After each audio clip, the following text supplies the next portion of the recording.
राम राम सभी को। कैसे हैं आप सभी? उम्मीद करता हूं आप सभी बहुत अच्छे होंगे। दोस्तों, आज हम करने वाले हैं एचएसएससी ग्रुप डी 2025 के लिए बहुत ही इंपॉर्टेंट सब्जेक्ट यानी साइंस विज्ञान के आपके प्रीवियस ईयर क्वेश्चंस प्लस में एक्सपेक्टेड क्वेश्चंस। देखो, एचएसएससी ग्रुप डी के जो पिछले साल का एग्जाम हुआ था 2023 में, जो आपका एग्जाम हुआ था, उसमें जिस पैटर्न के, जिस लेवल के क्वेश्चंस पूछे गए थे, जिस तरीके से क्वेश्चंस पूछे गए थे, उसी टाइप के क्वेश्चंस मैं आज आपके लिए लेके आया हूं और ऐसे ही तरीके के क्वेश्चंस आपके एग्जाम में आने वाले हैं। और आज हमारी साइंस की पहली क्लास है, प्रीवियस ईयर क्वेश्चंस है, तो आज आपका ये टेस्ट रहने वाला है और देखते हैं इस टेस्ट में आपका क्या स्कोर रहता है।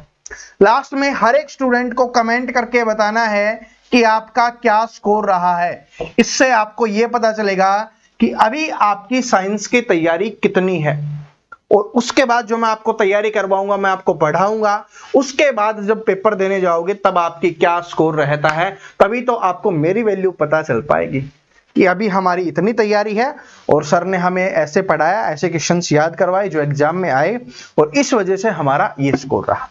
तभी तो आप हमारी बढ़ाई करोगे, ठीक है, भर भर के हर जगह पे व्हाट्सएप पे स्टेटस लगा के, अपने दोस्तों को बता के, फैमिली लोगों को बता के, ठीक है, तभी तो हमारा प्रचार होगा।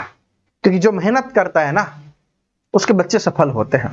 टीचर मेहनत करता है, बच्चे तो करेंगे ही क्योंकि उनको तो जॉब लेनी है, लेकिन टीचर को भी मेहनत करनी पड़ती है, इस बात को नोट कर लेना है, ठीक है जी। तो चलो, पहला क्वेश्चन क्या है, विद्युत धारा का एसआई मात्रक क्या है। एसआई मात्रक से आपके एग्जाम्स में क्वेश्चंस आएगा, मेरी इस बात को नोट कर लेना, ठीक है। तो एसआई मात्रक सारे के सारे आपको याद रखने हैं, कोई टेंशन नहीं, मैं सब कुछ याद करवाऊंगा। आज पहली क्लास है इसलिए टेस्ट देते चलो, याद है या नहीं है बताओ। विद्युत धारा का एसआई मात्रक क्या हो जाएगा? विद्युत धारा का एसआई मात्रक, तो आंसर आ गया होगा जिनको याद है। विद्युत धारा का जो एसआई मात्रक होता है वो होता है क्या? एम्पियर होता है। और जो आपकी डिमांड थी कि सर जी साइंस के क्वेश्चंस हिंदी और इंग्लिश दोनों में रखना, तो दोनों में ही है भाई, आपकी डिमांड को पूरा हमने किया है, ठीक है जी। चलो, दूसरा क्वेश्चन, और ये वो क्वेश्चन है जो फिक्स है, एग्जाम्स में, एचएसएससी के एग्जाम्स में आया हुआ है, ठीक है, और ये फिक्स है, पूछा जाता है, इसी तरीके से पूछा जाता है। क्या है कि उत्तल लेंस हमेशा आभासी प्रतिबिंब बनता है जब वस्तु रखी जाती है, कि कहने का मतलब है कि उत्तल लेंस पे जो आभासी प्रतिबिंब बनता है, अब कब बनता है कि उत्तल लेंस है, वो जो वस्तु होती है वो कहां पर रखी जाती है? उत्तल लेंस के सामने। ऑप्शंस आपके पास दिए हुए हैं, आप कोशिश कीजिए, थोड़ा सा मेहनत करने की कोशिश कीजिए, आभासी प्रतिबिंब आपको बताना है, ठीक है। तो ये है जो फोकल दूरी होती है एफ और क्या है, लेंस के बीच में रखा जाता है, तब होता है, ठीक है। चलो आगे देखिए, द्रव पर लगाया गया दाब सभी दिशाओं में समान रूप से संचरित होता है, यह नियम किसका है? तो जो नियम है वहां से आपके एग्जाम्स में क्वेश्चंस एक आपको देखने के लिए मिलेगा, तो सारे के सारे नियम अपने को याद करने हैं। हम सारे के सारे नियम हैं वो याद करने वाले हैं, अभी इसका आंसर करेंगे सभी स्टूडेंट। क्वेश्चन नंबर तीसरा है आपका, इसका आंसर कीजिए सभी स्टूडेंट, कि द्रव पर लगाया गया दाब सभी दिशाओं में समान रूप से संचरित होता है। यानी द्रव का मतलब क्या है? एक लिक्विड है, उसके ऊपर दाब लगाया जा रहा है, प्रेशर लगाया जा रहा है, तो वो फैलता है। आपने पानी पर देखा होगा, पानी में हम मुक्का मारते हैं, ये सभी ने शैतानी की है, थप्पड़ मारा होगा, मुक्का मारा होगा, तो फिर आपने देखा होगा ना, वो इस तरीके से फैल रहा होता है, उसी को बोला जाता है। अब बताओ ये सिद्धांत किसका है? तो ये किसका हो जाएगा भाई? पास्कल का नियम हो जाएगा, पास्कल का लॉ हो जाएगा, ठीक है, पास्कल का नियम। उदासीन विलयन का पीएच मान होता है, पीएच मान, उदासीन विलयन का पीएच मान कितना होता है? उदासीन दो चीज होती है ना, ये तीन होती हैं, एक होता है अम्लीय, ठीक है जी, एक होता है अम्लीय और दूसरा हो जाएगा आपका क्षारीय, और एक होता है आपका उदासीन, ठीक है जी। तो 7 क्या होता है? उदासीन का कितना होता है? 7। 7 से माइनस वाले अम्लीय होते हैं, 7 से प्लस वाले क्षारीय होते हैं।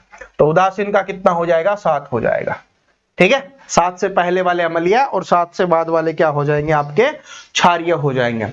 ठीक है, एसिड और बेस क्या हो जाएगा? एसिड और बेस। अम्लीय का मतलब क्या होता है? एसिड होता है, और क्षारीय का मतलब क्या होता है? बेस होता है। ठीक है, तो ये अपने को याद रख लेना है। आगे बढ़ते हैं, अगला क्वेश्चन पे चलते हैं कि ग्रीन हाउस प्रभाव के लिए कौन सी गैस उत्तरदायी होती है? ये आपके एग्जाम्स में पूछे जाने वाला क्वेश्चन है। ग्रीन हाउस प्रभाव के लिए कौन सी गैस उत्तरदायी होती है? ग्रीन हाउस प्रभाव के लिए बताओ, आंसर कीजिए सभी स्टूडेंट। तो ग्रीन हाउस जो प्रभाव होता है उसके लिए कौन सी होती है? तो हो जाएगा आपका कार्बन डाइऑक्साइड। क्या हो जाएगा? कार्बन डाइऑक्साइड हो जाएगा। ठीक है जी, कार्बन डाइऑक्साइड होता है। आगे बढ़ते हैं। हाँ, और इसी से मैं आपसे एक क्वेश्चन पूछता हूं जो पिछले आपके एचएसएससी ग्रुप डी के एग्जाम में आया था। टेंशन मत लो, मैं सब कुछ आपको याद करवाऊंगा, आगे क्लास देखते रहो। ठीक है, एचएसएससी का जो पिछला ग्रुप डी हुआ था ना, उसमें पूछा गया था। तो आपको बताना है कि ऑक्सीजन की मात्रा है वो कितने प्रतिशत है हमारे वायुमंडल में, और नाइट्रोजन की मात्रा है वो कितने प्रतिशत है वायुमंडल में। ये सभी स्टूडेंट कमेंट करके बताएंगे। ठीक है, ये आपके एग्जाम्स में पिछली बार पूछा गया क्वेश्चन है। तो सभी स्टूडेंट को कमेंट करके बताना है, ऑक्सीजन का भी बताना है और नाइट्रोजन का भी बताना है। और ये वाला क्वेश्चन भी पिछले 2023 के ग्रुप डी के एग्जाम में पूछा गया क्वेश्चन है। तभी तो मैंने बोला है कि प्रीवियस ईयर क्वेश्चंस और साथ में उसके जैसे क्वेश्चंस जो आपके एग्जाम्स में आते हैं वो आज वाली क्लास में हमने रखे हैं। तो लोहे पर जंग लगना किस अभिक्रिया को दर्शाता है? लोहे के ऊपर जंग लगना किस अभिक्रिया को दर्शाता है? अरे भाई, आप सभी ने घर पे देखा होगा, ठीक है, कि लोहे के ऊपर जंग लग जाती है। सरिया रखा हुआ होगा, गेट बने हुए होंगे, तो उनके ऊपर थोड़ा सा जो फूला फूला सा हुआ होता है ना, रेड कलर का, वो क्या होता है और किसके कारण होता है? उस अभिक्रिया को क्या कहते हैं, ये अपने को बताना है। तो उसको कहा जाता है ऑक्सीकरण। क्या कहा जाता है? ऑक्सीडेशन अभिक्रिया कहा जाता है, ऑक्सीकरण उसको कहा जाएगा। तो लोहे पर जंग लगना है वो कौन सी अभिक्रिया है? वो ऑक्सीकरण है, ऑक्सीडेशन है। ठीक है, नमी की और ऑक्सीजन की उपस्थिति में है वो ये जंग लगती है। नमी होनी चाहिए और ऑक्सीजन होना चाहिए, तब ये हमारी जंग है वो लग रही होती है। ठीक है, चलो। माइटोकॉन्ड्रिया को कोशिका का पावर हाउस कहा जाता है क्योंकि जो माइटोकॉन्ड्रिया होता है उसको कोशिका का पावर हाउस कहा जाता है। एक क्वेश्चन तो यही याद कर लो, क्वेश्चन एग्जाम में इस तरीके से पूछेगा कि कोशिका का पावर हाउस किसे कहा जाता है? कोशिका का पावर हाउस किसे कहा जाता है? Power house of cell, of the cell किसे कहा जाता है? माइटोकॉन्ड्रिया को कहा जाता है। याद हो गया। अब हमसे पूछा है कि माइटोकॉन्ड्रिया को कोशिका का पावर हाउस क्यों कहा जाता है? रीजन पूछा है कि किस कारण से कहा जाता है। कुछ तो ऐसा काम करता होगा, करती होगी ये जो भी है, ठीक है, जिसके कारण ये कहा जाता है। बताओ बताओ, जो जिन्होंने पहले साइंस पढ़ी हुई है मेरे से, ठीक है, जो भाई एचएसएससी वाले स्टूडेंट आर्मी की तैयारी कर रहे थे उन्होंने पढ़ी है, उनका आंसर आ गया होगा। तो क्या हो जाएगा कि एटीपी उत्पन्न करते हैं।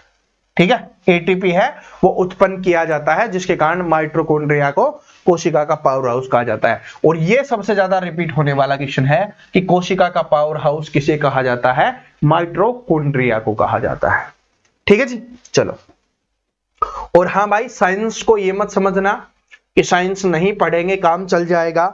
आपको पता है कि आपको 1 गुना में आना है और साइंस आपके 15 नंबर की आने वाली है। तो साइंस आपके लिए बहुत ज्यादा इंपॉर्टेंट है अगर सिलेक्शन लेना है।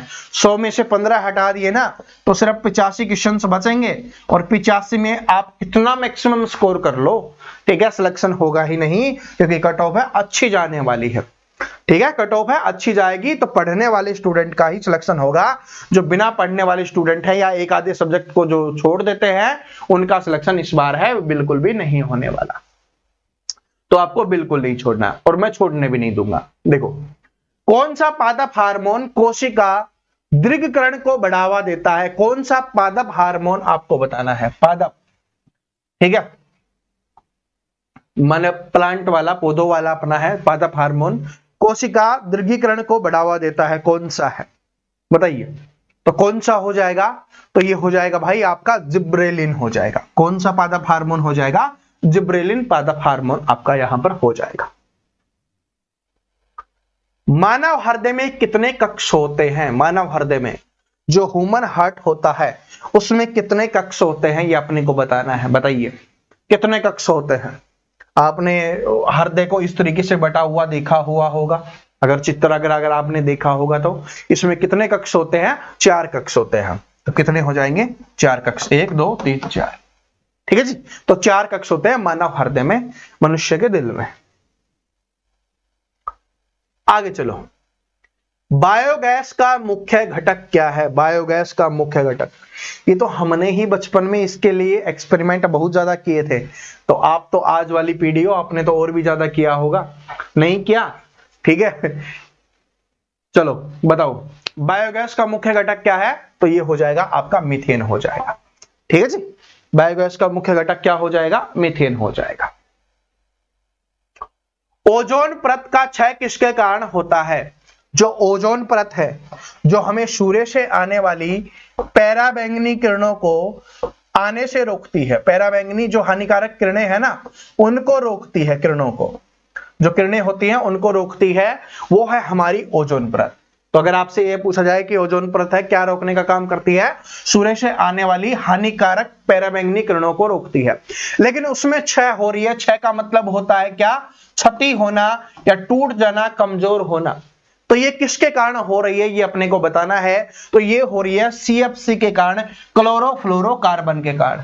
किसके कारण हो रही है, क्लोरोफ्लोरोकार्बन के कारण होती है। जो हम प्रदूषण करते हैं ना, उसकी वजह से क्या हो रहा है भाई, उसको क्षति हो रही है, क्षय हो रही है, कमजोर हो रही है। और कमजोर होगी तो क्या होगा कि जो पराबैंगनी किरणें हैं ना, वो हमारी धरती पर आना शुरू हो जाएंगी। ठीक है, अभी आना शुरू हो गई है, लेकिन जैसे जैसे और क्षय होती जाएगी और ज्यादा संख्या में आना शुरू हो जाएंगी, जिसकी वजह से क्या होगा, त्वचा कैंसर होगा। क्या होगा, त्वचा कैंसर होगा। बाकी चीजों से तो बचा लोगे, लेकिन त्वचा कैंसर से कैसे बचाओगे। तो इसलिए सरकार को कदम उठाने चाहिए, ठीक है, इसको रोकने के लिए पूरे विश्व को मिलकर एक साथ करते हैं। लेकिन भाई आपको पता ही है फिर। चलो अभी पढ़ाई पे ध्यान देते हैं, सरकार पे बाद में ध्यान देंगे, क्योंकि अभी तो पता ही नहीं। कल मैं देख रहा था राहुल गांधी जी लेके आ गए थे कि भाई जो वोट वाले हैं ना, आपने देखा होगा न्यूज, और नहीं देखते तो अच्छी बात है, पढ़ाई पे फोकस करो, ठीक है। अभी पेपर है, फिर देख लेना। चिपको आंदोलन किससे संबंधित था, चिपको आंदोलन HSSC के एग्जाम्स में पूछा गया क्वेश्चन है, ठीक है। पता नहीं क्या हो गया। चिपको आंदोलन किससे संबंधित है, ये आपको बताना है। तो जो चिपको आंदोलन है किससे संबंधित हो जाएगा, तो चिपको आंदोलन हो जाएगा भाई किससे, वन संरक्षण से। किससे, वन संरक्षण से है। जो चिपको आंदोलन था, ये था भाई कि जो वनों को काटा जा रहा था, जिस तरीके से अभी काफी जगह पे हुआ था, जयपुर में भी चिपको आंदोलन हुआ था, ठीक है, उसी का वर्जन था। तो इसमें क्या होता था चिपको आंदोलन में, कि जो लोग हैं वो पेड़ों को चिपक जाते थे कि हम पेड़ों को काटने नहीं देंगे। तो बहुत सारे लोगों को काट भी दिया गया था, पेड़ों के साथ उन लोगों को भी काट दिया गया था, ठीक है। तो इसलिए चिपको आंदोलन काफी ज्यादा प्रसिद्ध है, काफी ज्यादा चर्चा में रहता है, ठीक है। न्यूटन की गति का पहला नियम क्या कहलाता है, न्यूटन की गति का पहला नियम क्या कहलाता है। तो इसका आंसर कीजिए, फिर मैं आपसे क्वेश्चंस पूछने वाला हूं, आप इसका आंसर कीजिए। तो जो न्यूटन की गति का पहला नियम है वो क्या कहलाता है, तो उसको कहा जाता है जड़त्व का नियम, लॉ ऑफ इनर्शिया। क्या कहा जाता है, न्यूटन की गति का पहला नियम क्या होता है, जड़त्व का नियम। तो एक क्वेश्चन मैं आपसे पूछता हूं, सभी स्टूडेंट आप कमेंट करके बताना उसका। देखो जो भी मैं आपसे पूछूंगा ना, टेंशन मत लो, आगे आने वाली क्लासेस में आपको बता दूंगा। तो आपको बताना है कि न्यूटन का वो कौन सा नियम है जिसमें यह बताया जाता है कि every action has equal and opposite reaction, कि हर एक क्रिया की सेम और विपरीत प्रतिक्रिया होगी। जैसे लिखा हुआ ना क्रिया प्रतिक्रिया नियम, तो ये आपको बताना है कौन सा नियम है, सबसे ज्यादा बार एग्जाम में आता है। और पहला नियम तो याद हो ही गया होगा आपका, जड़त्व का नियम हो जाएगा। कार्बन की परमाणु संख्या क्या है, कार्बन की कार्बन की परमाणु संख्या क्या हो जाएगी? आवर्त सारणी से क्वेश्चंस आपके एग्जाम्स में आने वाले हैं, ठीक है। तो कार्बन की परमाणु संख्या क्या हो जाएगी? 6, ठीक है। Hydrogen, helium, lithium, barium, boron, carbon, तो क्या हो जाएगी इसकी? 6 हो जाएगी भाई। प्रकाश संश्लेषण किस कोशिकांक में होता है? प्रकाश संश्लेषण है वो किस कोशिकांक में होता है? पहले तो ये प्रकाश संश्लेषण होता किसमें है ये समझो। तो जो प्रकाश संश्लेषण होता है वो किसमें होता है? पौधों में होता है, ठीक है। किसमें होता है? पौधों में होता है प्रकाश संश्लेषण। अब बताओ प्रकाश संश्लेषण किस कोशिकांक में होता है? तो कौन से में होता है? हरित लवक में होता है। किसमें होगा? हरित लवक में होगा। मैं आपको एक बात और बता देता हूं आप सभी को कि अगर आप सिर्फ ये सोच रहे हो ना कि आपको केमिस्ट्री से क्वेश्चंस आएंगे, बायो से क्वेश्चंस आएंगे और आपके केमिस्ट्री, बायो और फिजिक्स से, सिर्फ इन्हीं 3 से साइंस में क्वेश्चंस आने वाला है, नहीं, आपको पर्यावरण भी पढ़ना होगा, ठीक है जी। पर्यावरण से भी क्वेश्चंस है आपके एग्जाम्स में आने वाले हैं, जो साइंस का ही पार्ट रहने वाला है। जूलॉजी जिसको बोला जाता है, बॉटनी है, ठीक है। जूलॉजी से भी पूछेगा, बॉटनी से भी आपके एग्जाम्स में क्वेश्चंस आएगा, तो यहां से भी क्वेश्चंस आपके एग्जाम में आने वाले हैं। यह बहुत अच्छा क्वेश्चन है, बार बार अलग अलग तरीके से पूछा जाता है, तो सभी इसका आंसर कीजिए। क्या है कि ओम का नियम है, तो पहले तो आपको ओम का नियम पता होना चाहिए क्या है। तो ओम का नियम रिलेटेड, अच्छा, ओम का नियम वोल्टेज, धारा और खालिस्तान से संबंधित है। तो ओम का नियम आपने देखा होगा, V = IR होता है। तो V का यहां पर दिया हुआ है, V वोल्टेज से संबंधित है, I है वो धारा से संबंधित है, यानी करंट से संबंधित हो जाएगा। तो अगला आपको बताना है तीसरा क्या है? R होगा। तो R किसमें है? रेजिस्टेंस होता है, प्रतिरोध होता है। तो इसलिए अगर आपको ये याद होगा ना, तभी आप इस क्वेश्चन का आंसर कर पाओगे।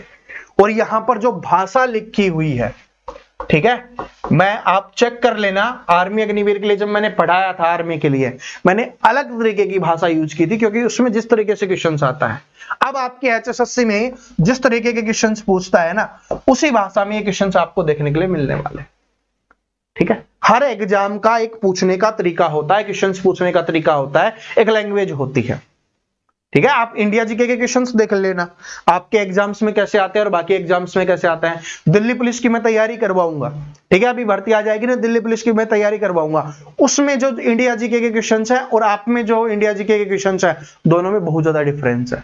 तो एक टीचर को बहुत ज्यादा मेहनत करनी होती है, अगर रियली में वो स्टूडेंट के लिए मेहनत कर रहा है और चाहता है कि स्टूडेंट का सिलेक्शन हो, तो बड़ी ज्यादा मेहनत करनी होती है। हर एग्जाम के हिसाब से तैयारी करवाना।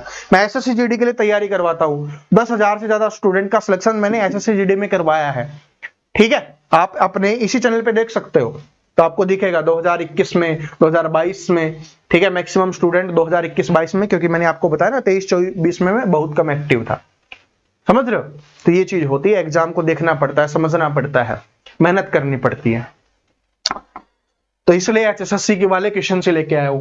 केपलर का दूसरा नियम कहता है कि ग्रह सूर्य के समान अंतराल में समान क्षेत्रफल तय करता है। यह दर्शाता है, किस चीज को दर्शाता है बताओ? केपलर का नियम। और केपलर के सारे नियम पढ़ेंगे, मैं सभी जो नियम हैं जो आपके एग्जाम्स में आते हैं वो सारे के सारे आपको पढ़ाने वाला हूं, टेंशन मत लेना, उससे बाहर आपके एग्जाम्स में नहीं आएगा। तो आपको बताओ कौन सा हो जाएगा? कोणीय संवेग संरक्षित करता है, तो ये हो जाएगा एंगुलर मोमेंटम, ये वाला हो जाएगा, ऑप्शन नंबर 1 करेक्ट आंसर हो जाएगा, ठीक है। अब पता है दिक्कत क्या है स्टूडेंट के साथ, जैसे मैं आपको बताऊं, अभी तो पता नहीं क्या क्या चल रहा होगा, सेम ही प्रोसेस होगा। हमने जो 11th 12th पढ़ी है ना, वो हमने पढ़ी इंग्लिश में, और जब हम कोचिंग करने गए, जिस तरीके से आप अभी कोचिंग करने जा रहे हो, जब हमारी एज भी आपकी जितनी ही थी, तो हम कोचिंग करने गए, तो वहां पर जो टीचर्स हमें मिले, अब तो इंग्लिश वाले भी आ गए हैं भाई, इंग्लिश में हिंदी में करवाते हैं, लेकिन उस समय सिर्फ हिंदी में थे। फिर हमने साइंस हिंदी में पढ़ी, तो फिर इंग्लिश और हिंदी कभी हमारा मेल बैठ ही नहीं पाया साइंस का, समझ रहे हो। तो ये है, अब तो आपके लिए सारी चीजें, हिंदी वाले हिंदी में पढ़ लो, इंग्लिश वाले इंग्लिश में पढ़ लो, ठीक है। डिजिटल बोर्ड आ गया, क्वेश्चन लिखता है। तो वो एक मीम वायरल होता रहता है ना, मनोज तिवारी, शायद मनोज तिवारी है, उन्हीं का वायरल होता रहता है, हमने गरीबी देखी है, तो वैसे ही है। ठीक है, तो हमने भी देखा है भाई ये स्ट्रगल। चलो, 20,000 हर्ट्ज से अधिक की आवृत्ति वाली ध्वनि तरंगे क्या कहलाती है? बताओ, 20,000 हर्ट्ज से ऊपर की जो ध्वनि तरंगे होती है उनको क्या कहा जाता है? तो उनको कहा जाता है प्राश्रव्य ध्वनि तरंगे। ठीक है, प्राश्रव्य ध्वनि तरंगे होती हैं। 20 से 20,000 हर्ट्ज की जो होती हैं उनको कहा जाता है श्रव्य तरंगे। ठीक है जी, इनका क्या हो जाएगा 20,000 हर्ट्ज से, और इन्हीं को अल्ट्रासोनिक, वही मैं देख रहा था, इंग्लिश वाला नहीं दिखाना तब तक सेटिस्फैक्शन नहीं मिलता। ठीक है, हिंदी इंग्लिश दोनों दिखना चाहिए। तो अल्ट्रासोनिक वेव्स बोल दिया जाता है, क्योंकि लिख भी देता है अपने एचएसएससी में, तो अल्ट्रासोनिक भी लिख देता है। तो याद रखा करो, इंग्लिश और हिंदी दोनों देख लिया करो। तो अल्ट्रासोनिक वेव्स या प्राश्रव्य ध्वनि तरंगे उनको बोला जाता है। परमाणु संख्या 20 वाला तत्व किस समूह से संबंधित है? ठीक है, और ऐसे क्वेश्चंस आ गए तो भाई आपको क्या करना होगा, बहुत अच्छे से आवर्त सारणी को बहुत अच्छे से पढ़ना पड़ेगा, तभी आप आंसर कर पाओगे। ठीक है, परमाणु संख्या 20 वाला तत्व किस समूह से संबंधित है? तो ये हो जाएगा क्षारीय मृदा धातु से। ठीक है, alkaline, option number B correct answer हो जाएगा। और नोबल गैस वाला क्वेश्चंस भी काफी एग्जाम में आते हैं, तो उसके बारे में भी हम डिटेल से आगे पढ़ेंगे। बेकिंग सोडा रासायनिक रूप से कहलाता है, बेकिंग सोडा। ठीक है, बेकिंग सोडा है, बेकिंग सोडा। ठीक है, जो बेकिंग सोडा होता है उसको रासायनिक रूप से क्या कहा जाता है? बताओ, बेकिंग सोडा। अरे नाम से ही पता चल रहा है, नाम से ही पता चल रहा है किसके बारे में हम बात कर रहे हैं, बेकिंग सोडा के बारे में बात कर रहे हैं। और ये वो क्वेश्चन है जो बहुत सालों से एग्जाम में आता रहा है, हर साल एग्जाम में आता है, किसी ना किसी एग्जाम में जरूर पूछा जाता है। तो इसको क्या कहा जाता है? सोडियम बाइकार्बोनेट कहा जाता है। ये इंपॉर्टेंट क्वेश्चन है। ठीक है, अगर आपने कभी भी साइंस पढ़ी होगी कॉम्पिटिटिव एग्जाम के लिए, तो ये आपने क्वेश्चन जरूर पढ़ा होगा। क्या कहा जाता है? Sodium bicarbonate. ये पहले एसएससी का फेवरेट था, फिर रेलवे का फेवरेट हुआ, फिर स्टेट एग्जाम का फेवरेट है। समझ रहे हो? चलो, आज वाली क्लास में इसलिए ज्यादा थोड़ी सी बातें हम एक्स्ट्रा इसलिए कर रहे हैं क्योंकि इस क्लास में मैं आपको बताना चाहता हूं क्या क्या आता है। फिर आपको पता है बाकी क्लासेस में सिर्फ पढ़ाएंगे और पढ़ा के चले जाएंगे। जिनको याद करना होगा, पढ़ना होगा, आराम से पढ़ लेंगे, जिनको नहीं पढ़ना नहीं पढ़ेंगे। ठीक है, चलो। आवर्त सारणी में तत्वों को खालिस्तान के बढ़ते क्रम में व्यवस्थित किया जाता है, कि जो हमारी आवर्त सारणी है उसमें जिस क्रम में लिखा गया है, तो वो आपको बताना है किसके अनुसार लिखा गया है। ये अपने को बताना है कि क्या उनका बढ़ता रहता है।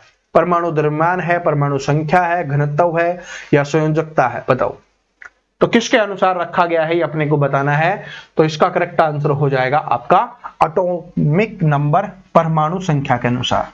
किसके अनुसार? परमाणु संख्या के अनुसार। ठीक है जी, चलो। और आवर्त सारणी का पहला तत्व कौन सा है? हाइड्रोजन। ठीक है जी, चलो। डीएनए, जो आपका डीएनए होता है, आनुवांशिक निर्देश खालिस्तान के रूप में वहन करता है। डीएनए है आनुवांशिक निर्देश खालिस्तान के रूप में वहन करता है। डीएनए होता क्या है? डीएनए हमारे शरीर के बारे में बताता है, जो हमारे पूर्वजों से हमें मिला हुआ होता है ना, जिसको आनुवांशिकता बोला जाता है। क्या बोला जाता है? आनुवांशिकता बोला जाता है, उसके बारे में बताता है। तो आपको बताना है, बताओ, खालिस्तान के रूप में वहन करता है, किसके रूप में वहन करता है? तो इसका हो जाएगा भाई आपका न्यूक्लियोटाइड्स। क्या हो जाएगा? न्यूक्लियोटाइड्स हो जाएगा। आगे बढ़ते हैं।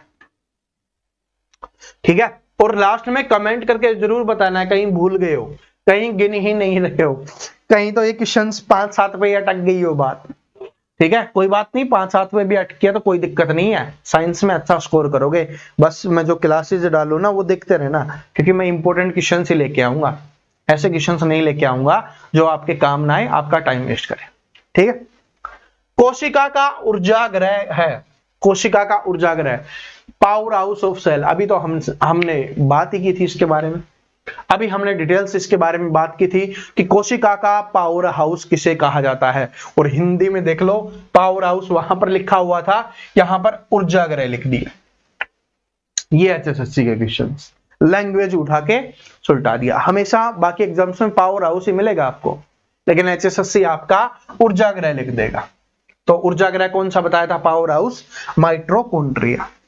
क्या बताया था भाई? माइटोकॉन्ड्रिया को कोशिका का, सेल का पावर हाउस कहा जाता है, माइटोकॉन्ड्रिया को। आगे बढ़ते हैं। कौन सी रक्त कोशिकाएं प्रतिक्रिया के लिए उत्तरदायी होती हैं? कौन सी रक्त कोशिकाएं होती हैं? रक्त कोशिकाएं कौन सी होती हैं? आपकी आरबीसी होती हैं और डब्ल्यूबीसी होती हैं। ठीक है, आरबीसी और डब्ल्यूबीसी। आरबीसी है, आरसीबी नहीं है। ठीक है, आरसीबी नहीं है, कहीं विराट कोहली के फैन हो और आपको आरसीबी दिख रहा हो, आरसीबी नहीं है, आरबीसी है। इसका मतलब होता है रेड ब्लड सेल और इसका मतलब होता है व्हाइट ब्लड सेल। ठीक है, तो आपको बताना है प्रतिरक्षा के लिए कौन सी होती है, प्रतिरक्षा के लिए कौन सी होती हैं, ये अपने को बताना है। तो प्रतिरक्षा के लिए होती हैं श्वेत रक्त कोशिकाएं, व्हाइट ब्लड जो सेल्स होती हैं वो होती हैं प्रतिरक्षा करती है।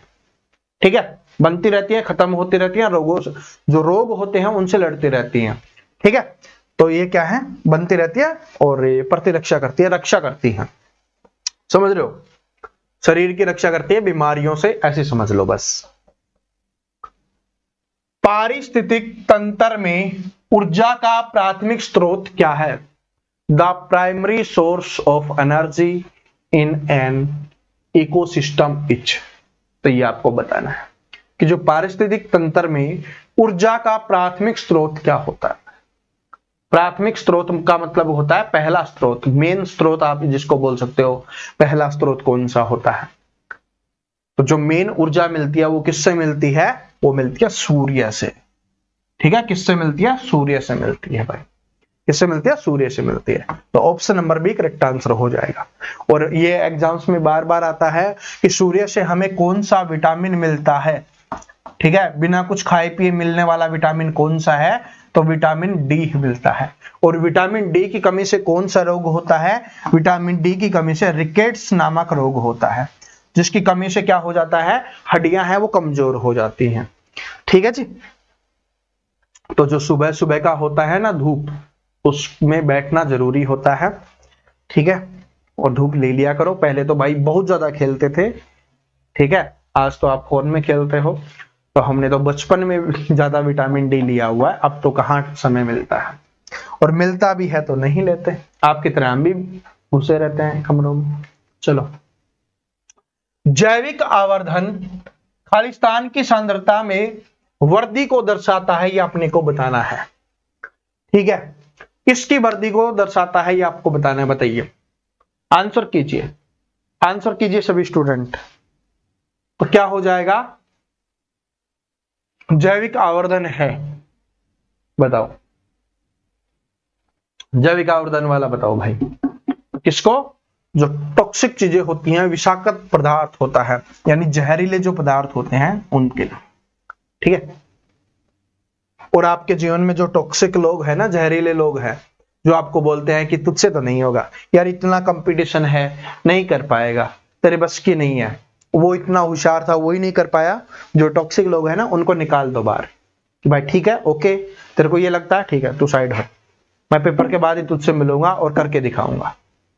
ठीक है, चलो। संसाधन संरक्षण के 3 आर हैं। जो संसाधन संरक्षण है, ठीक है, उनके 3 आर क्या है ये अपने को बताना है।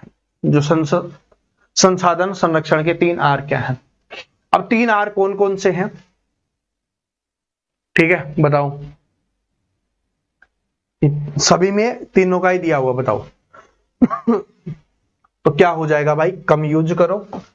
ठीक है, संसाधन संरक्षण, संरक्षण का मतलब हो कि जितने हमें संसाधन मिले हुए हैं उनको बचा के रखने के लिए क्या तरीके हैं। तो पहला तरीका है कि उनका यूज कम करो। जैसे हमारे पास पेट्रोल है, लगे हुए हैं उसके सामने, कोयला है, लगे हुए हैं, एक दिन वो समाप्त हो जाएगा। तो उसको बचाने का तरीका क्या है कि उसका कम यूज करो ताकि वो लंबे समय तक चल पाए। पहली चीज क्या है? आर का मतलब हो जाएगा कम करो, यूज कम करो। पुनर्चक्रण, ठीक है, पुनर्चक्रण जैसे हम प्लास्टिक का यूज करते रहते हैं, उसको रिसाइकिल करना मतलब दोबारा उसका यूज करना। जैसे लोहा होता है, यूज कर लिया, फिर उसको जब यूज से बाहर हो जाता है, अरे सिंपल भाषा में बताऊं, पुनर्चक्रण का मतलब क्या होता है, जैसे आपने घरों में देखा होगा ना कि जो पुराने बर्तन लेकर नए बर्तन देते हैं, तो पुराने बर्तन लेके जाते हैं ना, तो उनको पिघलाकर दोबारा से बनाया जाता है, उसी को क्या बोला जाता है, पुनर्चक्रण बोला जाता है। और पुनः उपयोग, एक बार चीज उपयोग कर ली तो दोबारा उसका उपयोग करते रहो, ठीक है, वो चीज होती है, तो क्या हो जाएगा, पुनः उपयोग, रीयूज। तो ऑप्शन नंबर 1 करेक्ट आंसर हो जाएगा इसका, ठीक है जी। चलो, यंत्र जो यांत्रिक ऊर्जा को विद्युत ऊर्जा में बदलता है, इस पैटर्न के 4-5 तरीके से क्वेश्चंस आते हैं, जैसे मोटर का हो गया, जनरेटर का हो गया, ट्रांसफार्मर का हो गया, इन्वर्टर का हो गया, ऐसे 4-5 टाइप से क्वेश्चंस आते हैं, तो ये पूछा ही जाता है। तो यांत्रिक ऊर्जा को विद्युत ऊर्जा में बदलता है, और मैं इसको एक ट्रिक से आपको याद करवाऊंगा, टेंशन मत लेना, ठीक है, ट्रिक से याद करवाऊंगा, उसके बाद आप कभी नहीं भूलने वाले। अभी इसका बताओ कि यांत्रिक ऊर्जा को विद्युत ऊर्जा में बदलता है, यांत्रिक ऊर्जा को विद्युत ऊर्जा में बदलता है, बताओ यांत्रिक ऊर्जा को विद्युत ऊर्जा में कौन बदलता है? तो जो यांत्रिक ऊर्जा होती है उसको विद्युत ऊर्जा में किसके द्वारा बदला जाता है, जनरेटर के द्वारा, ठीक है, जो जनरेटर होता है ना उसके द्वारा बदला जाता है यांत्रिक ऊर्जा को विद्युत ऊर्जा में। चलो, विद्युत क्षेत्र का उपयोग कर डीएनए अंशों को पृथक करने की प्रक्रिया क्या कहलाती है? यानी जो विद्युत क्षेत्र है उसका उपयोग करके डीएनए जो अंश है उनको पृथक का मतलब क्या होता है? पृथक का मतलब होता है अलग करना, ठीक है, इसका मतलब क्या होता है, अलग करना। तो अलग करने की जो प्रक्रिया होती है उसको क्या कहा जाता है, ये अपने को बताना, अलग करने की प्रक्रिया को क्या कहा जाता है? तो उसको कहा जाता है भाई इलेक्ट्रोफोरेसिस कहा जाता है। तो option number C correct answer हो जाएगा।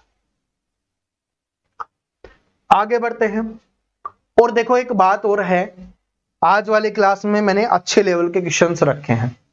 अगर मैं इजी रखता तो आपको ये लगता कि साइंस के बिल्कुल इजी क्वेश्चंस आते हैं, लेकिन साइंस में इजी क्वेश्चंस भी दिखेंगे आपको, मॉडरेट क्वेश्चंस भी दिखेंगे, और हार्ड या अच्छे लेवल के भी क्वेश्चंस दिखेंगे। आज 30 क्वेश्चंस में से ना मैंने 10 बिल्कुल इजी क्वेश्चंस रखे हैं जो सभी को पता है, 10 क्वेश्चंस मॉडरेट लेवल को पता है, जिन स्टूडेंट ने थोड़ी बहुत मेहनत की हुई है, साइंस पढ़ी हुई है, वही कर पाएंगे, और 10 अच्छे लेवल के रखे हैं जिन्होंने बहुत अच्छी तैयारी की है, वही कर पाएंगे। तो इसलिए आज देख लेना, मैक्सिमम जो स्कोर होगा ना वो 15 से 20 के बीच में होगा, इससे ज्यादा नहीं होगा, मैं बता देता हूं। 20 प्लस तो बहुत कम स्टूडेंट मिलेंगे, ठीक है। तो जो आज वाली क्लास मैंने इस तरीके से तैयार किया, अम्ल वर्षा जैसे प्रदूषकों के कारण होती है, जो अम्ल वर्षा होती है, एसिड रेन होती है, ठीक है, एसिड रेन होती है, वो किसके कारण होती है? बहुत बार एग्जाम में आया हुआ है, पता नहीं कितनी बार एग्जाम में आया है। तो ये किसके कारण होती है? SO2 एंड NO2 के कारण। और SO2 NO2 ना लिख के आपको ये भी लिख सकता है इनकी फुल फॉर्म, जिसको आप सल्फर डाइऑक्साइड और नाइट्रोजन डाइऑक्साइड बोला जाता है, ठीक है। तो ऑप्शन नंबर बी क्या हो जाएगा, इसका करेक्ट आंसर हो जाएगा। अब ईमानदारी से कमेंट करके बता देना, ईमानदारी से सभी स्टूडेंट कमेंट करके बताना आपका क्या स्कोर रहता है, सभी स्टूडेंट कमेंट करके बताएंगे। और भाई इंडिया जीके, साइंस और हरियाणा जीके के क्वेश्चंस, इंपॉर्टेंट क्वेश्चंस देखने के लिए अपने इस चैनल को सब्सक्राइब जरूर कर लेना, अपने दोस्तों के साथ शेयर कर देना, उनको बता देना कि साइंस की 15 क्वेश्चंस हैं, ठीक है, इंडिया जीके के 15 क्वेश्चंस है, हरियाणा जीके के 25 क्वेश्चंस है, 55 नंबर की तैयारी आपको आपके इसी चैनल पे करवाई जाएगी। तो पहले चैनल को सब्सक्राइब करो, फिर बेल आइकन को प्रेस करो, और फिर अपने दोस्तों के साथ इस वीडियो को शेयर कर दो, ठीक है। मिलते हैं कल इसी टाइम, इसी समय, इसी जगह, इसी चैनल पे शाम को 5 बजे। तो हंसते रहिए, मुस्कुराते रहिए, पढ़ते रहिए, और कल के लिए सभी को रक्षाबंधन की बहुत बहुत बधाई हो भाई, ठीक है। अगली बार आपके पास रक्षाबंधन पर सरकारी नौकरी होनी चाहिए, खुद से वादा करना, अपने भाई बहन से वादा करना, ठीक है। तो मिलते हैं फिर कल। जय हिंद, जय हरियाणा, जय हरियाणवी।